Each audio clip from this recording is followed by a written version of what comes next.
ഇപ്പോൾ Thrissur jubilee mission ആശുപത്രിയിൽ ചികിത്സയിലായിരുന്ന സെറിബ്രൽ പാൾസി രോഗബാധിതനായ കുട്ടിയുടെ 3 പവനോളം വരുന്ന മാല മോഷ്ടിച്ചത് ആശുപത്രിയിലെ നഴ്സിംഗ് അസിസ്റ്റന്റിനെ ആശുപത്രി മാനേജ്മെന്റ് ജോലിയിൽ നിന്ന് പുറത്താക്കി. പ്രതിയോട് ക്ഷമിച്ചെന്നും കേസിനില്ലെന്നും കുട്ടിയുടെ കുടുംബം പറയുന്നുണ്ട്.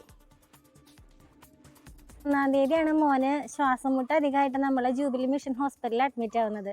CT സ്കാൻ ചെയ്യാനായിട്ട് പോയ സമയത്ത് മോൻ്റെ കഴുത്തിൽ കിടന്ന ഒരു 2.5 പവൻ തൂക്കം വരുന്ന മാലയും ഒരു 3 ലോക്കറ്റും നമ്മൾ ഊരി ബാഗിലാക്കിയിട്ട് വെച്ചിട്ടുണ്ടായിരുന്നു.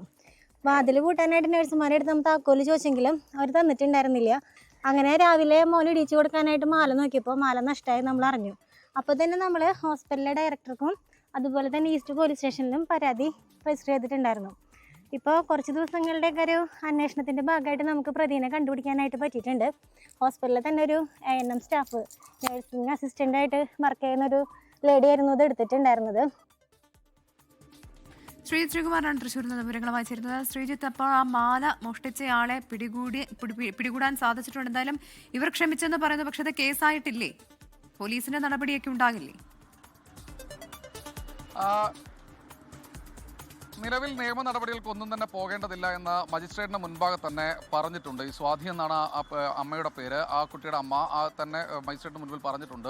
അവരോട് ക്ഷമിക്കുകയാണ്. ഒരിക്കലും നീതീകരിക്കാൻ പാടില്ലാത്ത തെറ്റാണ് ചെയ്തതെന്ന് തങ്ങൾക്ക് അറിയാം. പക്ഷേ 12 വയസ്സുള്ള, അതായത് ഈ കുട്ടിയുടെ, കണ്ണൻ എന്നാണ് ആ കുട്ടിയുടെ വിളിപ്പേര്, ആ കണ്ണൻ്റെ അതേ പ്രായത്തിലുള്ള മറ്റൊരു കുട്ടി, ഒരു പെൺകുട്ടി ഉണ്ടായിരുന്നു ഈ മോഷ്ടിച്ച ആ യുവതിക്ക്. ആ കുട്ടിയടക്കം വന്ന് കരഞ്ഞ് കാല് പിടിച്ചതിൻ്റെ അടിസ്ഥാനത്തിലാണ് ഇപ്പോൾ കേസിലേക്ക് പോകുന്നില്ല. ആ കുട്ടിയുടെ മാനസികാവസ്ഥയടക്കം പരിഗണിച്ചാണ് താൻ കേസിലേക്ക് പോകാത്തതെന്നാണ് ഈ അമ്മ വ്യക്തമാക്കിയിരിക്കുന്നത്. എന്തായാലും 2.5 പവനോളം വരുന്ന മാലയും ലോക്കറ്റുകളുമാണ് മോഷണം പോയത്. ഏതാണ്ട് 3 ലക്ഷത്തിലധികം രൂപ വരും. എന്തായാലും ഇത്രയും ദിവസം പോലീസ് ചോദ്യം ചെയ്യുകയായിരുന്നു. ഏതാണ്ട് ഒരു ദിവസം പൂർണ്ണമായി ഈ നഴ്സിംഗ് അസിസ്റ്റന്റിനെ വിളിച്ചു വരുത്തി ചോദ്യം ചെയ്തു. അതിൻ്റെ അടിസ്ഥാനത്തിൽ ഏറ്റവും ഒടുവിൽ മോഷണം പോയ മാല വിൽക്കുകയും മറ്റൊന്നും ചെയ്തിട്ടില്ല. വീട്ടിൽ തന്നെ ഉണ്ടായിരുന്നു. വീട്ടിൽ നിന്ന് അത് കണ്ടെടുക്കുകയും ചെയ്തു. എന്തായാലും പോലീസിൻ്റെ പക്കൽ ആ മാലയുണ്ട്. മജിസ്ട്രേറ്റിനെ കണ്ട് തങ്ങൾക്ക് പരാതിയൊന്നുമില്ല, ഇവരെ താൽക്കാലികമായി വിട്ടയക്കാൻ തങ്ങൾക്ക് എതിർപ്പൊന്നുമില്ല എന്ന് അറിയിച്ചിട്ടുണ്ട്. അവരെ വിട്ടയച്ചിട്ടുണ്ട്. മാല എന്തായാലും ഇവരുടെ കയ്യിൽ 2 ദിവസത്തിനകം തന്നെ എത്തുമെന്നാണ് പ്രതീക്ഷിക്കുന്നത്. എന്തായാലും നീചമായ പ്രവൃത്തിയാണ്, നീതീകരിക്കാൻ പാടില്ലാത്ത പ്രവൃത്തിയാണ്. അതിനെന്തായാലും മാനേജ്മെൻറ്റ്, ജൂബിലി മിഷൻ മാനേജ്മെൻറ്റ് അവരെ ആ സ്ഥാനത്ത് നിന്ന് പുറത്താക്കിയിട്ടുണ്ട്. ഇത് കാണുന്ന പ്രേക്ഷകരോട് ഈ അമ്മ പറയുന്നത് പോലെ തന്നെ ഒരിക്കലും ചെയ്യാൻ പാടില്ലാത്ത കാര്യമാണ്. ഇനി അത് ആവർത്തിക്കരുത് എന്ന് മാത്രമാണ് പറയാനുള്ളത്.